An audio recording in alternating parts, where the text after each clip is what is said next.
How y'all doing today? Welcome to Ascending with Assata. That means it's Wednesday. So happy Wednesday. How are y'all enjoying the weather? I love spring and summertime, so this is a great time for me. So today's episode is going to be about your vantage point. What's your vantage point? And this came about as a result of the increased amount of meetings that I have been in attendance. Oh my goodness. I used to complain about meetings pre-corona, about how many meetings I was responsible to go to.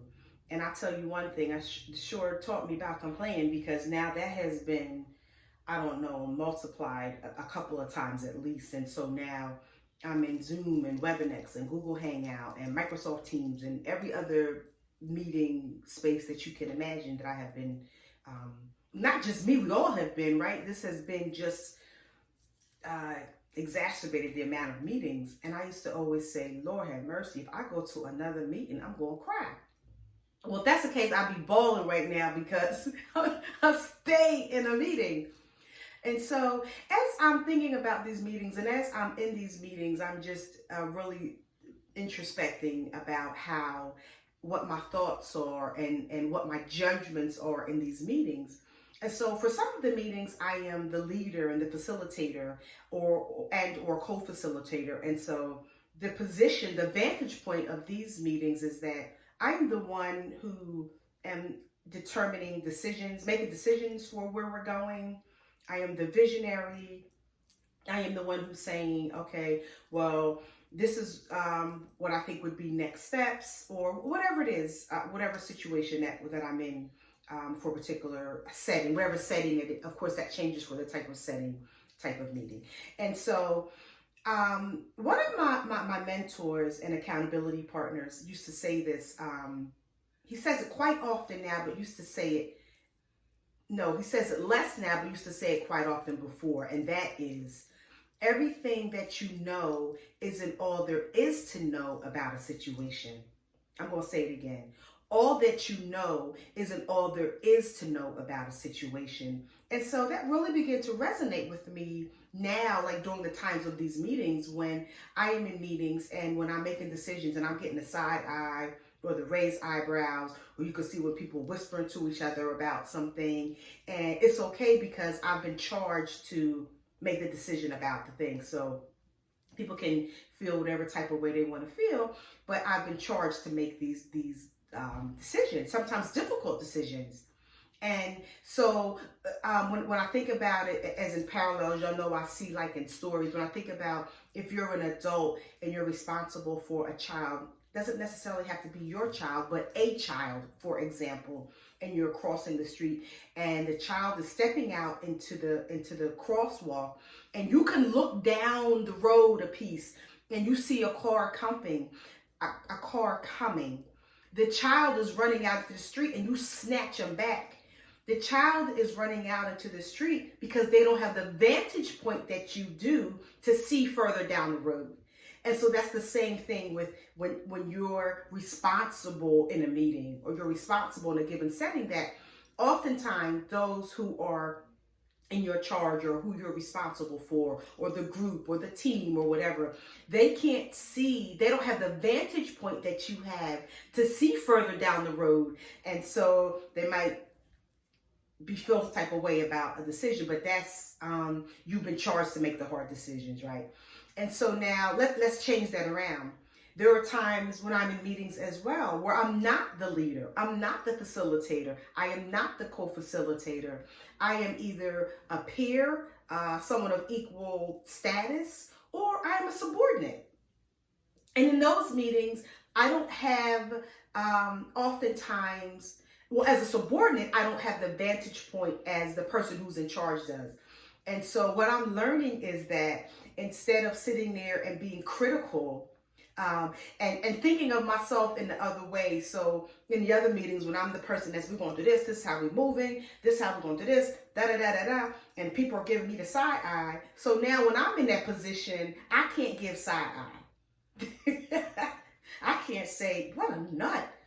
Oh my God, that is the most ridiculous thing I've ever heard. And I'm guilty, definitely guilty of saying it like that. I just don't make no sense. You didn't think about that all the way through.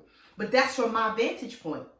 And I don't have the vantage point that is necessary to see beyond a certain thing. Now, I agree that I could have a different opinion. And I agree that maybe sometimes also the leader needs to hear from those who are not in leadership to hear what's really happening on the ground floor. Like, yep, that's what you see from up here, but down here, this is what's really happening. So I think there has to be this marriage of sorts that the leader is able to hear, but still able to make decisions based on all that they know.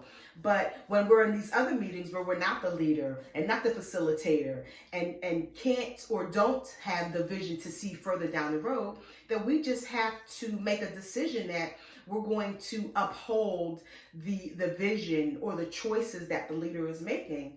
Because I submit that none of these positions that we in are mandatory positions.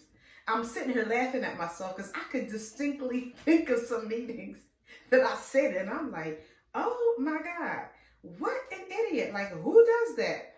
And so as I'm saying that or thinking that, because as you think, you might as well just have said it, people might be thinking and saying the same thing about me. So when you get the opportunity to really think about it both ways, think about your vantage point. Think about one's vantage point when you have the ability of seeing. Remember, think about the adult or the taller person even. I'm talking about taller and able to see further down the road, not necessarily in height, but to see further down the road. And the child is running out into the street and you snatch him back because you can see further down. The baby can't see it. You can see it though.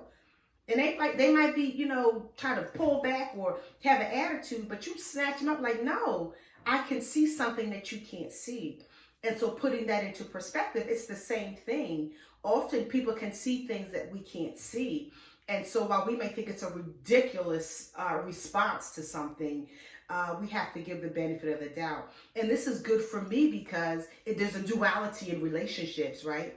There's a time when I'm subordinate in a subordinate relationship and I'm like, okay, I don't understand it, but because I trust the persons who are in leadership over me, and sometimes frankly you might not trust the people that are in leadership over you, but if you're making a choice to be in that position, then you have to go along with it. Now I think you can have some sidebars if you have relationship or if you choose to, but what I don't think we should do is be judgmental. And that's so easy. Oh my goodness. Just like that, you can judge somebody. Like, and I do it. Oh my God, that's the dumbest thing I ever heard. But that's the dumbest thing from my vantage point, right? And from their vantage point, it's not. Well, obviously. So just learning how to have duality in changing or shifting all the different hats that we wear and having to shift when, nope, this ain't my party, so I gotta stand down. Well, this is mine, and I'm built to take the hits. So this is a decision that I'm making on behalf of the good of the whole organization, not for one individual person, not for me, but for the good of the whole organization. So my question today is, what's your vantage point? And how are you using your vantage point to better yourself, to take care of yourself better, to realize yourself? Because understand that even if you're not in a leadership position today or in a facilitator position today, I promise you one day you will be. And so you want to be the person in a leadership role. You want those same people surrounding you that you are now. You want duplicates of that now, so that when you are in that position, you have people who are supporting you and not like, what a nut is up here. And so I challenge you today to just be mindful of like all of the million meetings that we are in. And I swear, I think people just have a meeting to talk about what we're going to do in the next meeting. And I'm like, can we just have some action steps? Tell me what's the next thing to do, and we'll have to have a meeting. But that's the world according to Assata, right? So I'll leave you today with, what's your vantage point? How are you viewing things? And do you have the ability to understand that all that you know isn't all there is to know about a situation? I love that phrase. And I really wish I could coin it, but I can't. It's my mentor's, it's his, he coined it. I just use it because it makes so much sense. And especially as we are, I am in this space of self-reflection and not wanting to be judgy about people and why they did this and who did this and I wouldn't have did that. Well, you ain't have to, because it wasn't you that made the decision, right? So just be reflective and contemplative about how you're behaving in your meetings. And just because you don't say it didn't mean you didn't think it. So it's about changing your mindset and about how you're viewing things and others. Thank you for joining me today. Remember, if you need life coaching, please look me up on asatamichelle.com. I am a certified life coach and would love to help you explore your life and how to become better, to do all that you're supposed to do, to impact all the people that you're supposed to impact. Please share this video. And if you like it, please like and subscribe. Even if you don't like it, shoot, somebody else will like it and subscribe. Have a wonderful day. Peace.